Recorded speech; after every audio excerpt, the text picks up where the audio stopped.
Bienvenidos los que periódicamente estamos siguiendo la biografía o la vida de la persona más importante que ha habido bajo el sol. Estamos estudiando la vida de Jesús de Nazaret. No ha habido otro hombre en la tierra más importante que él, así que aquellos que nos llamamos cristianos deberíamos de estar orgullosos de ser discípulos de la persona que ha cambiado el rumbo de la historia. Vivimos en la era cristiana, hace ya 2000 años, es la revolución más grande que ha habido sobre la tierra. Jesús ha producido cambios extraordinarios, ha cambiado nuestra manera de pensar, nuestra manera de convivir. Todas nuestras instituciones de bien público están basadas en sus enseñanzas. Antes de Jesús, cuando iban a la guerra y alguno quedaba tirado, lo dejaban después, que Jesús enseñó que hay que amar al desvalido, al desprotegido. Es decir, la mujer era considerada solamente para tener hijos, para complacer la necesidad del hombre, y gracias a Jesús la mujer ocupa el lugar que ocupa nuestra sociedad, que está igualada al hombre. Y desgraciadamente muchas instituciones, aún instituciones cristianas, no han sido capaces de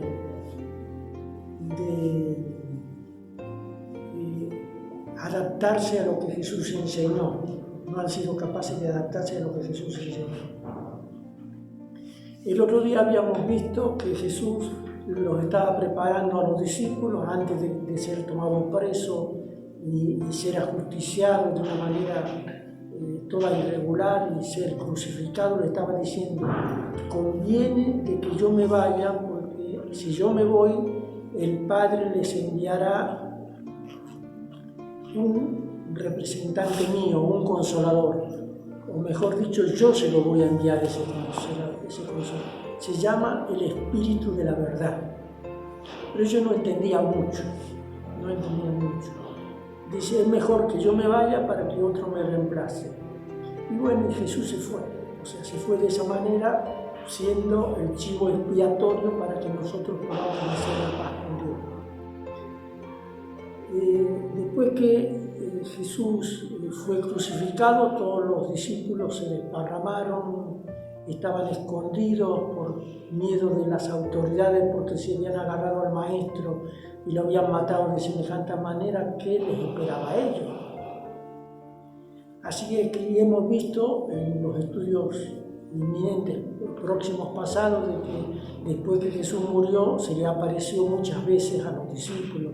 Primero se le apareció a María Magdalena, después se le apareció a las mujeres, después se le apareció a Pedro, después se le apareció a los discípulos. O sea, le dio demostraciones eficientes de que él estaba vivo.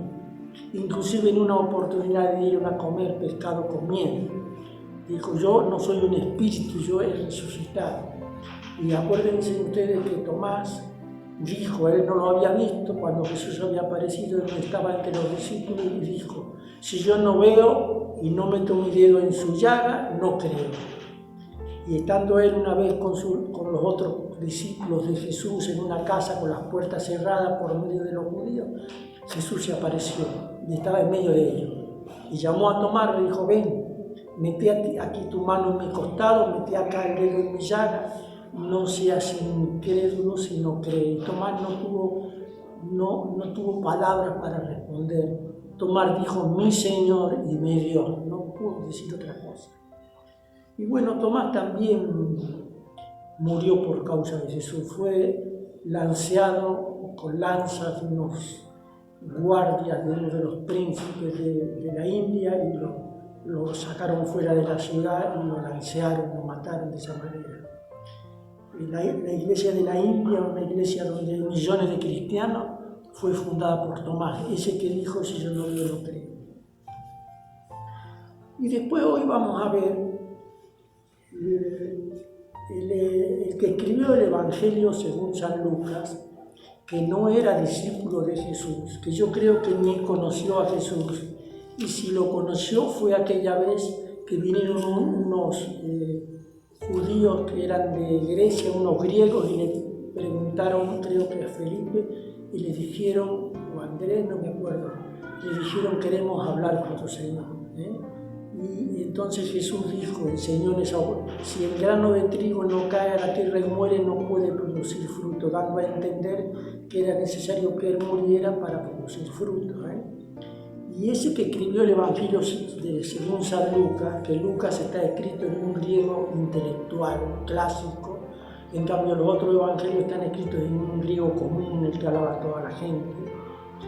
Entonces él le escribe, ese mismo Lucas escribe a un amigo explicándole acerca de la resurrección de Jesús, y está en el libro de los Hechos de los Apóstoles, Uno de los libros de la Biblia se llama Los Hechos de los Apóstoles, y en ese libro, en el capítulo 1, dice, en mi primer libro, excelentísimo Teófilo, ya con esta introducción, le está escribiendo a una persona importante, le llama excelentísimo. Lucas le escribe a este hombre, dice, en mi primer libro, el primer libro del Evangelio que nosotros conocemos de San Lucas. Y este segundo libro, que lo escribió también Lucas, se lo dirige a una persona, parece ser una persona de muy alto nivel social, no sé qué alto nivel tendría, pero le llama excelentísimo. Dice, en mi primer libro, el excelentísimo Teófilo se llamaba, escribí acerca de todo lo que Jesús había hecho y enseñado desde el principio. Calculo que era griego, porque Teófilo, Teo quiere decir Dios, entonces es un nombre griego. Así que me da la impresión que era un amigo griego que le escribe, también Lucas era griego, pero judío griego, era médico, y le escribe este relato acerca de lo que Jesús hizo y todo lo que enseñó. Dice, escribí acerca de todo lo que Jesús había hecho y enseñado desde el principio, y hasta el día en que subió al cielo. Antes de irse, por medio del Espíritu Santo, dio instrucciones a los apóstoles que había escogido respecto a lo que debían de hacer. O sea que Jesús, después que resucitó, dio instrucciones a todos sus apóstoles acerca de lo que ellos debían hacer. Y después de muerto, se les presentó en persona, dándoles así claras pruebas de que estaba vivo. Y esta es la victoria del cristiano. Si Jesús no hubiera resucitado, en vano nosotros tendríamos fe, porque Jesús da respuesta a este problema existencial que la gente tiene, que muchos dicen, yo no tengo miedo a la muerte, pero cuando la muerte está cerca, cuando tienen miedo. Y ninguna religión da respuesta al problema de la muerte. El cristianismo da respuesta, porque si Jesús resucitó, también nosotros, o sea que hay vida después de la muerte, también vamos a resucitar. Así que si estamos vivos, estamos con el Señor, y si morimos, estamos con Él. Así que no hay que tener miedo a la muerte. El cristiano no tiene miedo a la muerte. Dice, después de muerto, se les presentó en persona, dándoles así claras pruebas de que estaba vivo. Durante 40 días se dejó ver de ellos y les estuvo hablando del reino de Dios. ¿Qué enseñó Jesús en esos 40 días? Es de 40 días que hay desde la Pascua hasta la fiesta del Pentecostés, que era la fiesta de las cosechas. Entonces, un periodo que son 50 días. Pero él estuvo apareciendo durante 40 días dando instrucciones acerca de cómo él iba a establecer, cómo ellos iban a trabajar en su reino para llevar el reino de Dios a todas las naciones.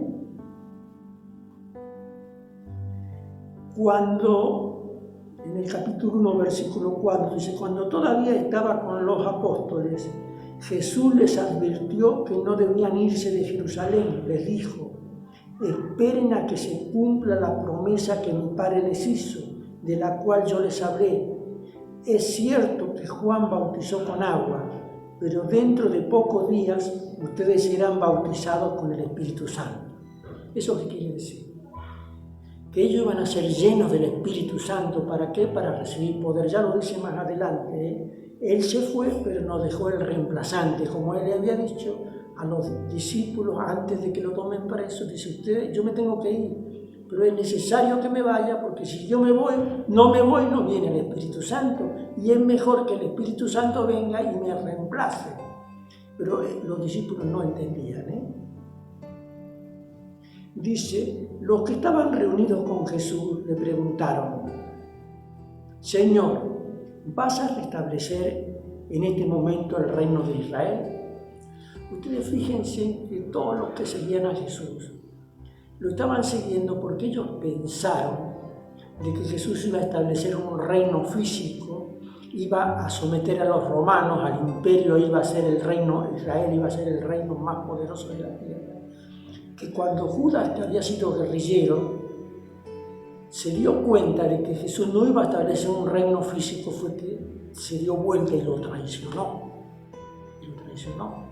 Porque nosotros decimos Judas Iscariote, pero me da la impresión que es un error de transcripción, que es Judas Sicariote, era un sicario. Entonces, y los discípulos, aún después de que Jesús había resucitado y estaba dándole las instrucciones, las últimas instrucciones acerca de su reino que él iba a establecer, todavía no habían entendido. Por eso le preguntaron, Señor, ¿vas a establecer el reino de Israel en este tiempo? Dice, los que estaban reunidos con Jesús le preguntaron, Señor, ¿vas a establecer en este momento el reino de Israel? Le hicieron una pregunta, ¿vas a hacer el reino de Israel? Jesús les contestó, no le corresponde a ustedes conocer el día o el momento que el Padre ha fijado con su propia autoridad. A ustedes no les corresponde saber eso, el día ni el momento.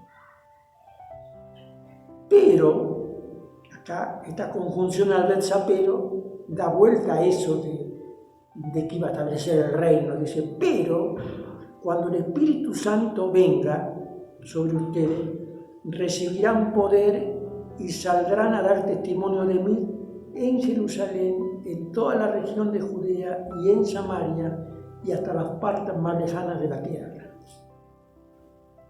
O sea, ustedes no les corresponde saber cuando Dios en su propia voluntad ha determinado hacer lo que Él quiere, hacer establecer el reino.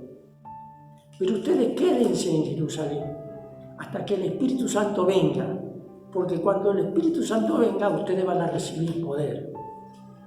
Y yo les dije en la vez pasada que el cristianismo es un ismo, lo mismo que comunismo, islamismo, budismo, es un sistema filosófico de vida, con la diferencia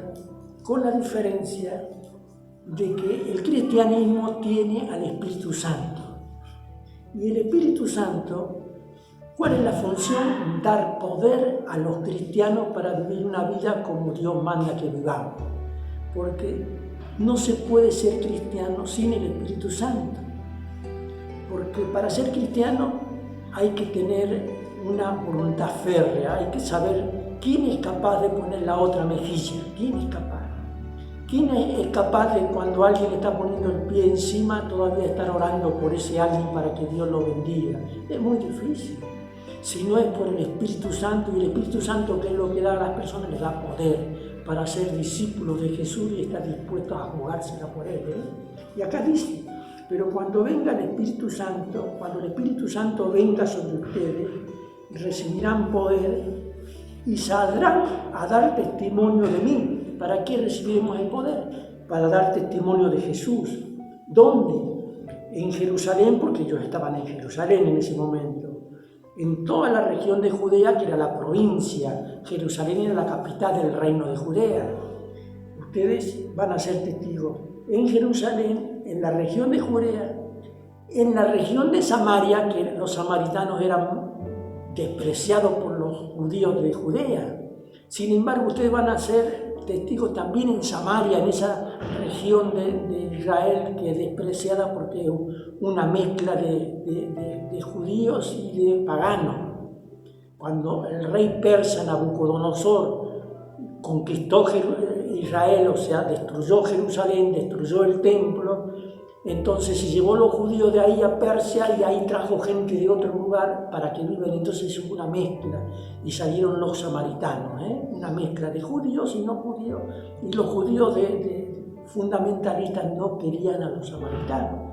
Y Jesús le dijo, cuando el Espíritu Santo venga, ustedes me van a ser testigos en Judea, pero también en Samaria. No importa que ustedes piensen que los samaritanos no pertenecen a Dios. También van a ser, porque ahí también tengo pueblo, también en Samaria. ¿Y dónde más? Y hasta lo último de la tierra. Dice, dicho esto, mientras ellos estaban mirando, Jesús fue levantado en una nube, lo envolvió y no lo volvieron a ver. Cuando Él les enseñó esto, dice que Jesús fue levantado de la tierra y después vino una nube y lo cubrió y ellos no lo volvieron a ver. Mientras miraban fijamente al cielo, viendo como Jesús se alejaba, dos hombres vestidos de blanco se aparecieron junto a ellos y le dijeron: Galileo, ¿por qué se han quedado mirando al cielo? Este mismo Jesús que estuvo entre ustedes y que ha sido llevado al cielo vendrá otra vez de la misma manera que lo han visto irse allá. O sea, esa es la promesa. Y que Jesús va a volver. ¿Y cuándo va a volver Jesús? La gente dice, los testigos dicen que vino en 1980 de una manera espiritual. ¿Cuándo va a venir Jesús? Cuando toda la tierra sea llena del conocimiento de la gloria de Dios. Y ese era el trabajo de los cristianos, recibir el poder del Espíritu para ser testigos en toda la tierra hasta el último rincón de que Jesús es el ungido de Dios, es el Mesías, es el Cristo. No es más el Jesús hombre, el profeta Jesús de Nazaret de Galilea, sino que ahora es el Cristo, el Mesías, el que es ungido de Dios, el que Dios ha puesto sobre toda la creación, el que sostiene todas las cosas con la palabra de su poder. A ese Jesús es el que nosotros seguimos. ¿Y cuál es la fuerza que nos da, que está dentro nuestro para poder ser testigos de Él? Es el Espíritu Santo que estará con nosotros siempre. Bueno, espero que Dios los bendiga y la próxima semana seguiremos estudiando esto acerca de la biografía de Jesucristo.